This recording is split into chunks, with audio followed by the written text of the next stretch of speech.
Mirë se erdhët sërish në Rezen ton. Do t'jemi me Altin Jokën për të folur për sinjalet e çuditshme që na shfaqen në trupin ton përpara se të vijë sëmundja, përpara se të shfaqet një sëmundje, sepse dihet që trupi ynë flet çdo ditë, por jo gjithmonë ne dim ta dëgjojmë atë ose e neglizhojmë. Lidhemi fillimisht, përshëndetemi me Altinin. Mirëmëngjesi Altin. Përshëndetje. Përshëndetje, mirëmëngjes juve dhe nëse më lejoni që t'i uroj gjithë besimtarët musliman gëzuar Kurban Bajramin dhe shpresoj që mos jetë një ditë vetëm duke u festuar rreth mishit, sofrës, tavolinës apo vetëm me urime, por dhe shpresoj që të jetë edhe një rikthim tek humanizmi që na ka munguar dhe na mungon dhe eliminimi i gjërave më të këqija, ndoshta siç është xhelozia, çmira edhe elemente të tjerë. Dhe shpresoj që të jetë edhe një solidaritet edhe për kauzat e drejta, për të varfërt, për një zemër që ta ngrojë më shumë, për një fjalë më të ngrohtë ndaj të tjerëve. Kështu që ju uroj gjithëve gëzuar, Zoti i drejtoft dhe i shtoft besimin dhe po ashtu dhe zemrën e pastër të gjithëve. Faleminderit Altin, gëzuar, një mesazh i dur në këtë ditë feste, gëzuar të gjithë besimtarëve musliman që janë duke ndjekur, edhe është një ditë pushimi sot, në fakt kemi prezencën e tyre kudo. Le të nisim me temën për të treguar diçka më tepër rreth këtyre sinjaleve, ndoshta të panjohura më parë ose të neglizhuara ose të çuditshme që na shfaqen në trupin ton. Ne i neglizhojmë, por që pas çdo sinjali mund të fshihet një gjendje e caktuar shëndetësore apo një sëmundje që mund të shfaqet më pas. Cilat mund të jenë këto sinjale? Unë do të trajtoj në aspektin naturopatik, sepse këtë e trajtojnë mjekët, ndoshta dhe analizat të tjera, por nga aspekti i mjekësisë holistike, më fal. Duhet të kuptojmë diçka. Trupi ynë punon pa zhurmë. Dhe madje edhe sinjalet paralajmëruesme që na lëshon për ndonjë problematikë shëndetësore, fillojnë pa zhurmë. Shpesh ato shtrihen në kohë, ecin ngadalë, pa e kuptuar në shumë raste, por ai gjithmonë na lajmëron. Gjithmonë varet sa të vetëdijshëm, sa të vëmendshëm jemi dhe sa të mbret jemi ne ndaj këtyre sinjaleve dhe sa seriozisht në fund i marrim këto sinjale. Tani, një nga sinjalet që është nga më të nënvlerësuarat është lodhja kronike, e cila edhe pse ti fle, edhe pse ti nuk ngarkohesh shumë, ke të njëjtën rutinë dite, lodhja është shtuar. Lodhja mund të jetë normale një ditë ngarkuar, por nëse ajo bëhet kronike dhe ti gjatë gjithë ditës je i ngarkuar, ndihesh pa energji, atëherë pas sajt, pra mund të fshihet mungesa e hekurit, mund të fshihen probleme me tiroiden, mund të fshihet një inflamacion kronik, mund të fshihet diabeti i cili sjell një debulesë, mund të sillin probleme të një sistemi autoimun ose fillimin e një sistemi autoimun. Nga ana tjetër, duhet të shikojmë ndryshimet që mund të kemi në lëkurën tonë. Sepse shpesh ne injorojmë këto ndryshime, kur çohemi në mëngjes dhe shikojmë lëkurën apo dhe gjatë ditës, sepse lëkura është pasqyrë e gjithë organeve tonave të brendshme, ose mund të themi është ekrani i gjithë trupit tonë dhe i shëndetit tonë. Mund të kemi njollë që na ka dalë, mund të kemi që mund ta tregojë dhe rezistencë ndaj insulinës apo element tjerë, mund të kemi tharje, mund të kemi puçra. Në ana tjetër tek lëkura fusin dhe flokët, mund të kemi një rënje flokësh kur e shikojmë, apo që mund të tregojë dhe mungesë mineralesh. Nga ana tjetër zora, kur ne shikojmë që kemi para se të bëjmë analizat, kemi një fryrje të vazhdueshme, kemi probleme me kapsllëkun, kemi probleme diaren, kemi me urthin, kemi me gromsirat, pra me acidin refluks, atëherë po flasim që nga zora dhe stomaku, pra gjithë trakti gastrointestinal, atëherë duhet të jemi të shqetësuar dhe të ndjekim to sepse trupi po na flet. Brenda kësaj mund të ketë çrregullime metabolike, mund të kemi një inflamacion brendshëm, një disbiozë, SIBO, ulcer e të tjera. Një tjetër sinjal që ne përsëri e neglizhojmë është kur na ka filluar ose na shtohet niveli i ankthit pa ndonjë arsye të mundshme. Dhe ne e quajmë si diçka kalimtare dhe psikologjike, por faktikisht truri ushqehet nga hormonet, ushqehet nga sheqeri, nga vitamina C, nga disa grupi vitaminës B, ushqehet nga niveli i gjumit që ne duhet bëjmë, nga mikrobioma intestinale, nga magnezi, elementë të tjerë. Dhe kjo nuk duhet parë thjesht si një ankth i zakonshëm. Mund të jetë mungesë e këtyre ose fillimi ndoshta edhe një problematikë sëmundjesh. Nga ana tjetër, kur goja ka filluar të çahet të buzët, gjuha po ashtu, gjatë të mishrat e dhëmbëve ku ne lajm, kur era e keqe është e vazhdueshme, mund ta tregoj shumë që nga ulçrat edhe element tjerë që ne do t'i sqarojmë më hamendja më pas, apo nga ana tjetër urina dhe feçja, rënja e flokëve që tham, rrudhja, humbja e peshës ose shtimi. Pra të gjitha këto janë sinjale minimale, se ka shumë sinjale, po të paktën është një grup sinjalesh që unë mund të përmend që po na paralemëron dhe po trokasin në derën e trupit tonë për të na thënë që po të fillon një problematikë shëndetësore, ndoshta jo një gjithmonë një sëmundje e rëndë, por sëmundjet gradualisht shumë fillojnë. Marrin kohë, derisa pastaj na nxjerrin jashtë përdorimit. Po. A është vërtet apo është një konstatim i gabuar që njerëzit në ditët e sotme po humbasin aftësinë e tyre për të dëgjuar trupin e tyre, për t'u përgjigjur. Ju e thatë pak më herët që trupi ynë flet, por ne nuk e dëgjojmë sa duhet atë. Nuk e dëgjojmë dhe nuk e kuptojmë. Sepse ne nuk kemi kohë. Ne kemi kohën kur çojmë mëngjes të rim para pasyrës që të krihemi dhe të merremi makijazh. Ne nxitojmë jashtëzakonisht shumë. Ne nxitojmë duke pirë kafen e ditës. Pra ne edhe stimulatorët që i marrim, nuk i marrim në mënyrë natyrale, konsumojmë kafe shumë, pije energjike, ku ndjehemi të lodhur, po pimi kafe, po pimi pije energjike, apo marrim ilaçe për të heshtur dhe goditur dhimbjen. Gjithmonë ilaçi nuk është efekti i parë pozitiv që na ndon trup, sepse ne vërtet mund ta heshtim dhimbjen me anë të dhunës, por sepse ilaçi nuk është diçka e zgjuar siç është trupi biologjikisht. Nga ana tjetër ham pa uri, ham çdo kohë. Fusim diçka në gojë, na konsumohet, pra jemi shumë të ngarkuar. Telefoni që nga mëngjesi ku çohemi deri në darkë, kemi përdor telefonin dhe jemi të ngarkuar. Dhe në ana tjetër po ashtu zhurma konstante që ne kemi sot në qytetet tona, nxitimi i përditshëm, drita artificiale, rrethimi i madh nga stresi dhe nga njerëzit të cilët janë edhe mund të themi edhe problematik në atë që na japin në aspekti energjisë. Dhe këto na bëjnë që ne shenjat tona ne mos i kuptojmë dhe jemi shumë të ngarkuar dhe jemi të fokusuar drejt diçkaje tjetër dhe jo drejt asajt që duhet faktikisht. Jemi gjithkohë në vrap, por na duhet kohë të ndalojmë pak, të dëgjojmë, ta ndalojmë të vrapim se as vetë nuk e dim se ku po na çon ky ritëm kaq i shpejt. Vrap për këtë gjë, vrap për atë gjë. Është jeta moderne, ne kemi dëshirë jetën moderne. Kush e ka dëshirë kaq shumë jetën moderne? Jashtë pasionuar pas jetës moderne, atëherë patjetër kjo do ndodhi. Nëse jo, atëherë duhet të shkëputet gradualisht nga telefoni, nga dritat e bardha në shtëpi, nga gjithë ky komoditet ndonjëherë dhe falso, nga aktiviteti, nga konsumimi i kafes, nga lëvizjet shumë shpejta që bëjmë, nga stresi në çdo kohë, nga mosfjetja e gjumit etj etj. A mund të ndodh Altin që trupi na jep sinjale ndryshe tek femrat, ndryshe tek meshkuj, këto sinjale për cilat ne po flasim, reflektohen ndryshe sipas gjinive? Patjetër edhe mjekësia në shumicën e rasteve është ndërtuar kryesisht mbi simptomat e trupit të burrit, pra trupit mashkullor.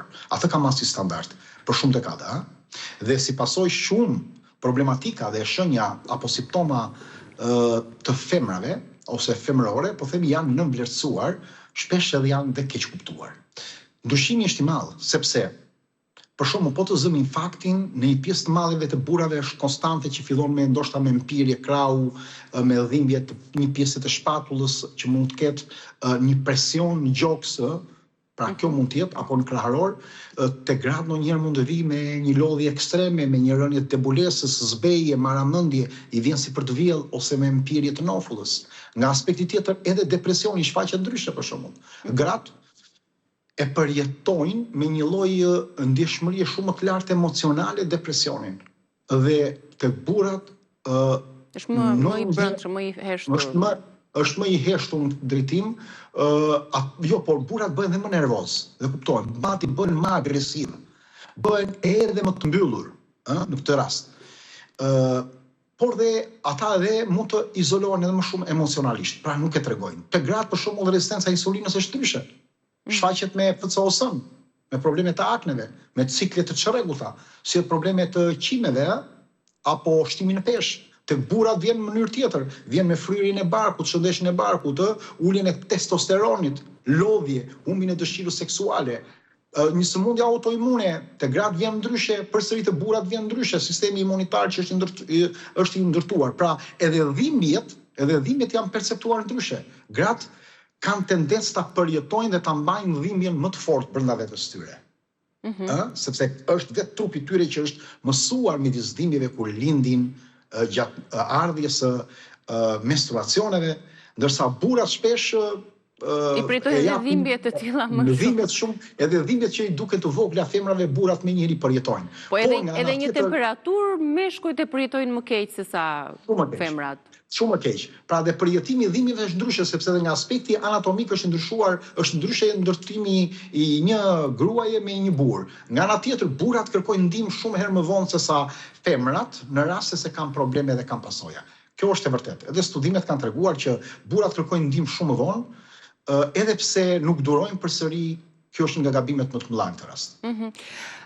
Pse disa simptoma altim shfaqen vetëm gjatë natës? Për çfarë lidhet kjo? Shfaqen gjatë natës sepse trupi jonë është më inteligjent nga ajo që ne besojmë. Edhe pse ne kërkojmë gjithmonë shëndetin jashtë trupit tonë, inteligjenca e trupit tonë është shumë i lartë. Ndoshta më i lartë edhe nga ajo që ne jo vetëm e mendojmë, por që nuk e kemi kuptuar deri tani. Sepse në momentin kjo inteligjencë e trupit zgjedh momentin kur ti do ta dëgjosh më mirë trupin tënd. Në momentin kur ti ke për të pushuar, në mënyrë kur ti nuk e ish përqendruar. Dhe kur vjen kjo? Kjo fillon të dëgjohet më qartë kur ti je në darkë, sepse në darkë është dita e fundit, është momenti i fundit çasti i fundit i ditës që ti po fillon të pushosh. Pra kemi një kurb, kemi një lindje dielli, kemi edhe një perëndim, ashtu siç kemi edhe tek njeriu. Lindjen e mëngjesit energjinë shtohet dhe pastaj fillon dhe bie. Dhe kjo është një nga arsye sepse bie sistemi imunitar gjatë natës. Prandaj dhe temperaturat e fëmijët është më e lartë, por ta shikosh natën. Prandaj dhe shqetësimi tek njerëzit është më e lartë. Por nga ana tjetër, duke qenë të mbuluar nga ky zhurmë, lëvizje, puna, kafeja, adrenalina, stresi, lëvizshmëria, komunikimi, është një lloj maske ditës që funksionon trupi jon me sforcim. Dhe pikërisht kur kjo qetësohet natën, shumë sinjale do dalin në pa dhe në sipërfaqe. Nga ana tjetër, dhimbjet shtohen pikërisht natën, sepse lidhen edhe me inflamacionin që thashun bie niveli i sistemit imunitar. Ritmi i trupit natën ngadalësohet. Sistemi nervor bëhet më i ndjeshëm ndaj dhimbjes në darkë se sa ne kemi gjatë ditës. Prandaj dhe ne e kemi këtë lloj problemi. Po ashtu frymarrja ose një koll apo një shqetësim tjetër, kur ne arrim të shtrihemi, të qetësohemi, qoftë edhe acidi, refluks, lëviz ndryshe, po ashtu mukusi, lëviz ndryshe. Pra çdo gjë që vepron që nga alergjia, që te shtimat që mund të kemi më të mëdhenj, problemet e stomakut apo të zorës që fillojnë akoma, pra trupi e bën që ta zgjoj trupin ton nga këto goditje, pikërisht në orët e vona. Dhe po ashtu zemra flet më shumë natën. Shumë njerëz ndiejnë madje papilacione aritmi më shumë gjatë darkës ose kur shtrihen, sepse jo sepse zemra fillon problemi natën, por sepse në fund truri nuk është i zënë me 100 gjëra njëkohësisht apo 1000 gjëra që mund bëj dikush, por është pikërisht vetëm me një gjë ose dy gjëra të fokusuara. Dhe në këtë moment ti po fillon ta dëgjosh trupin dhe ritmin tënd të brendshëm.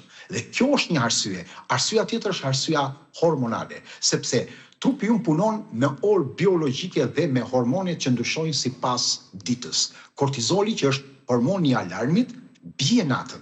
Melatonina rritet, pra është ndryshe nga paraditja. Temperatura e trupit ndryshon.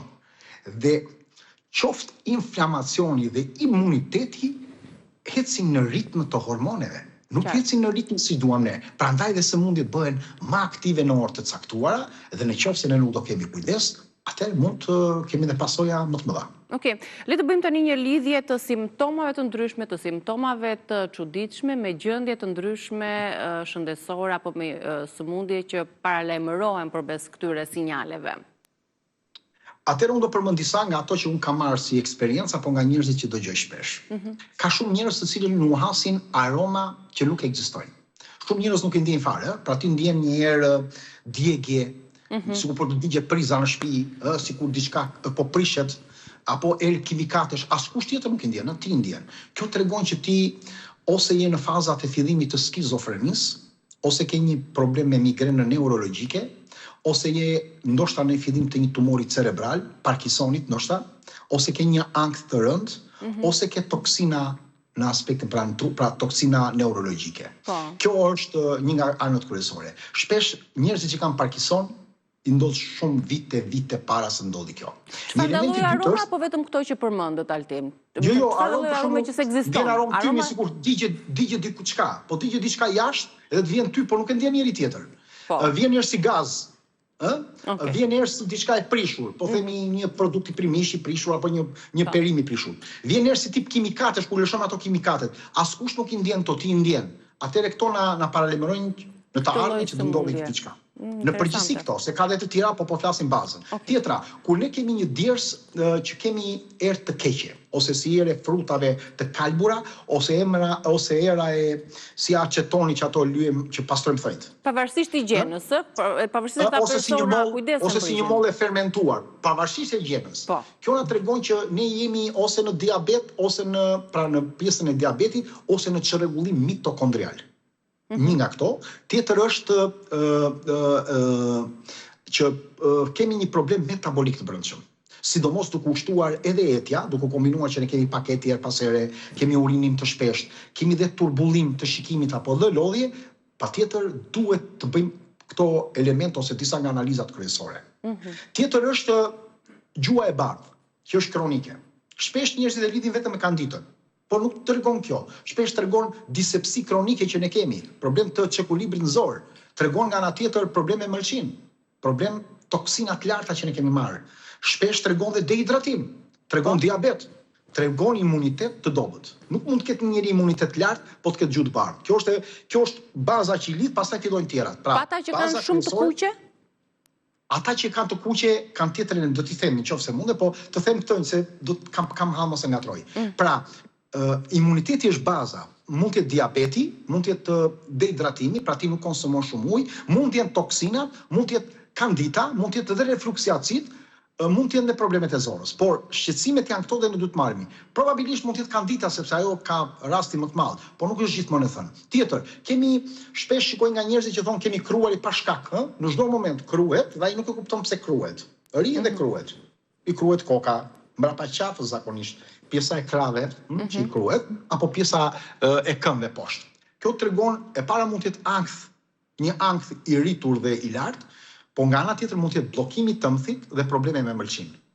Mund të kemi problem të alergjentëve të fshet nga ushqimi që ne konsumojmë, ose kemi një ngarkesë të lartë të toksinave. Por mund të jetë edhe mungesë hekuri. Sidomos nëse ne kemi për ta pasur në shputa, natën dhe pas kuqe, atëre mund të tregojmë probleme hepatike, pra probleme që vijnë nga tëmthi dhe nga mëlçia. Shumë njerëz kanë probleme për shembull me dridhjen e syrit, po ta vësh re, edhe unë shpesh e kam një herë. Tikun e syrit, dridhit dhe bëhen shumë merak dhe shqetësuar. Madje kush disa mesazhe ka marrur vetëm për këtë gjë. Kjo lidhet, është shumë e zakonshme në përgjithësi, por kjo lidhet ose me magnezin e ulët, por jo vetëm me magnezin e ulët. Kjo lidhet me deficitin e vitaminës D. Duhet kontrolluar vitamina D. Shpesh nuk e thon këtë gjë, por unë kam vërejtur që këta persona kanë vitaminë D, me të rregulluar vitaminën D, atëre ka rregullojnë dhe problemin me kalciumin, atëre edhe me problemin e vitaminën, edhe me magnezin, atëre kjo rikuperohet mirë. Por mund të jetë nga kafeina e tepruar, mund të jetë nga pagjumësia dhe nga lodhjet. Por ndonjëherë mund të jetë probleme i sklerozës multiple, pra ka filluar ose në një problem neurologjik. Gjithmonë ku këto përsëriten dhe nuk largohen, se nëse ndodh që është vetëm për pak kohë. Një herë unë po them kur fillojnë bëhen dhe po t'japin sinjale, po jo për një herë, se trupi një herë reagon. Në momentin që kjo ndodh shpesh, kjo tregon që trupi nuk po reagon dot dhe nuk po poshtë dhe po t'jep sinjale që ti ta ndihmosh. Në ana tjetër, djegja sidomos e shputave të këmbës. Dëgjojnë shumë tek njerëzit që kemi djegje, sidomos kur vjen kjo koha e praverës. Kto lidhen ose me mungesë të vitaminës B12, ose me nivelet të toksinave, ose me qarkullimin e gjakut që kemi keq, ose me një inflamacion kronik në aspektin një virusal, ose nga një problem veshkor, nga veshkat që ne mund të kemi. Por mungesa e vitaminës B12 mund të jetë një nga arsyet kryesore që mund të shkaktojë edhe dëmtime nervore, mund të jetë edhe anemia. Ka shumë njerëz të cilët vuajnë nga një ndjesi tjetër sikur kanë diçka në lëkurë që i hecën ose sikur është një insekt i vogël, po. Një insekt, një miz, një merimang ndoshta dhe ta ke kapur me këmbë dhe shikojnë, edhe kur flen natën sidomos. Ndjen një lloj lëvizje ose si zvarritje në lëkurë. Kjo tregon, njëra anë tregon që mundet të kemi virusin Epstein-Barr, që mund të jetë nga virusi, ka për të shkaktuar probleme me fibromialgji më pas, apo dhe shqetësime tjera, sepse është një virus jashtëzakonisht i zgjuar, punon në vite të tëra dhe lë pasoja. Mund të jetë nga mungesa e gjumit, mund të jetë nga menopauza, këtu fusim dhe drograt pastaj, se te elementet tjerë më parë mund të jenë dhe drograt që ne konsumojmë në mënyrë sintetike etj. Mund të jetë problemi menopauzës, mund të jetë problemi sëmundjeve neurologjike ose mund të jetë mungesa e zinkut, në përgjithësi. Gjithmonë flasim në përgjithësi. Kemi njerëz të cilët zgjohen natën shumë, sidomos midis orës 2, 3 ose 3, 4 midis asaj ore. Po. Kjo tregon që kanë ose kortizol të lartë, ose kanë një mërqi të mbi ngarkuar dhe kanë konsumuar dhe darkën dhe nuk e përballon dot më darka, ose kanë një sheqer të paqëndrueshëm në gjak, ose kanë problem ndoshta edhe apnea në gjumit, apo edhe probleme të ankthit që mund të kenë kaluar, mundet pastaj nëse ajo shoqërohet me urinim të shpesh, mund të jetë nga diabeti, mund të jetë nga prostata e tjetër gjë. Por flasim vetëm kështu në përgjithësi. Pra ky zgjimi është gjithmonë në të njëjtën orë, ka diferencë? Po, në përgjithësi, 2, 3, 4, midis asaj ore. Midis asaj ore kur zgjimi është i përhershëm, që njeriu çohet. Në ana tjetër ku shikojmë të njerëzit që kanë errësim të qafës. Sidomos të pjesës këtu ose pjesës mbrapa, pjesës mbrapa të qafës, errësimi i saj. Mund të jetë gjenetike, por në përgjithësi tregon rezistencë ndaj insulinës, fillimin e një PCOS-je, apo diabetin metabolik, apo sindromën Cushing.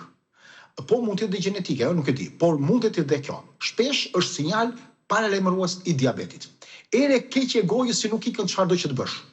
Shpesh njerëzit thonë, ore përdor pastë, karafil, kalojnë kohë vazhdojnë prapë. Gjithmonë duke shmangur infeksionet apo higjienën, po flasim për kur jemi kujdesur për këtë pjesë. E para është njëherë që një nga arsyet kryesore është helikobakteri. E dyta mund të jetë nga kandida, e treta mund të jetë nga diabeti, e katërta mund të jetë probleme të mërqisë, mund të jenë probleme renale. Është era e amoniakut në frym, mund të lidhet me insuficiencë renale në përgjithësi. Ku kemi erë amoniaku në përgjithësi. Në qoftë se nuk kemi probleme me dhëmbët, kemi pastruar, nuk kemi prishur etj etj. Mbirje duash të njerëzve, sidomos natën. Shumë njerëz në darkë kur shkojnë në shtëpi, pa ato simptomat, shikojnë që kanë pirje duash. Dhe kam nga eksperjenca këto. Duhet shikojnë një herë cervikalen, duhet shikojnë problemet neurologjike, sidomos problemin e sëmundjes Raynaud, duhet shikojnë problemet me diabetin, që janë shumë rëndësishme, dhe shumë kryesore kompleksin e vitaminave B, kryesisht vitaminën B6 dhe B12. Ka njerëz të cilët dërsiten shpesh natën. Kjo tregon e para një herë tregon dëmtime nervore, mund të jetë, mund të ketë probleme neurologjike, mund të kemi një sindrom që mund të jemi dhe në paralajmërim të në një problemi, përveç menopauzës që mund të jenë gratë në fillimin e menopauzës e tjera, ose perimenopauzës që fillon djersa, dhe sistem, sidomos të fëmijët, sistem shumë të ullët imunitar dhe mangësi të rënd të disa mineraleve bazë. Dhe jo një, po janë 6-7 mineralet kryesore. Kjo është kryesorja. Duar që ndridhen. Një person ka duar që ndridhen në një moment saktuar. Është ose një stres nga situata e gjendrave mbiveshkore, nga ngarkesa e lartë që kemi nga stresi, ose kemi rezistencë në insulinës, pra diabet, ose kemi nivele të shtuar të ankthit dhe jemi para përsëri edhe një sëmundje mendore. Shpesh te njerëzit që marrin një ngjyrë të verdhë të lëkurës. Kemi ose hepatit, ose gurë në tëmth, ose bllokim biliar, ose kemi sindromën Gilbert. Ose kemi probleme me mërqin në përgjithësi. Po duhet shikuar dhe syt, që shikohen ore, a janë të zverur syt brenda, ngjyra, duhet shikuar feqja, janë shumë element shtesë, por minimalisht po dalim te kjo. Tani më thatë për atë gjuhën e kuqe që kemi, po. Në përgjithësi vjen nga mungesa e vitaminës B12, në përgjithësi. Por vjen dhe nga kandida.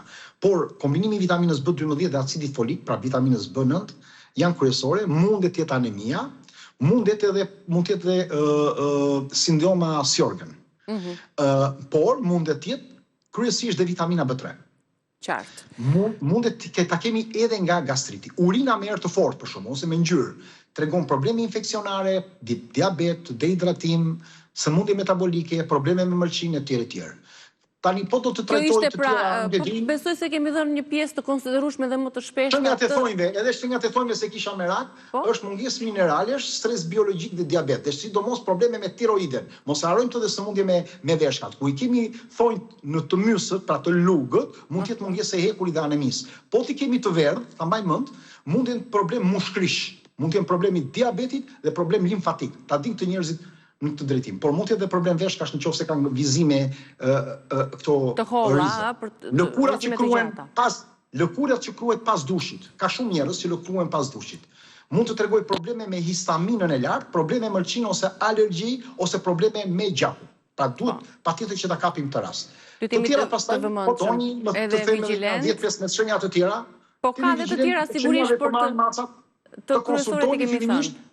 Të konsultohemi fillimisht, të dim se çfarë grupe analizash do të bëjmë, që edhe mos harxojmë para kohë, edhe mos e kalojmë kohën duke i lënë pas dore të gjithë ato shenja që në të ardhmen mund të sjellin probleme edhe më të rënda se kaq. E rëndësishme është të mos i neglizhojmë. Tani do kalojmë në një hapësirë reklamash dhe rikthehemi për të folur për qershit. Është sezoni i tyre, duhet të mësojmë disa vlera kurative të qershive.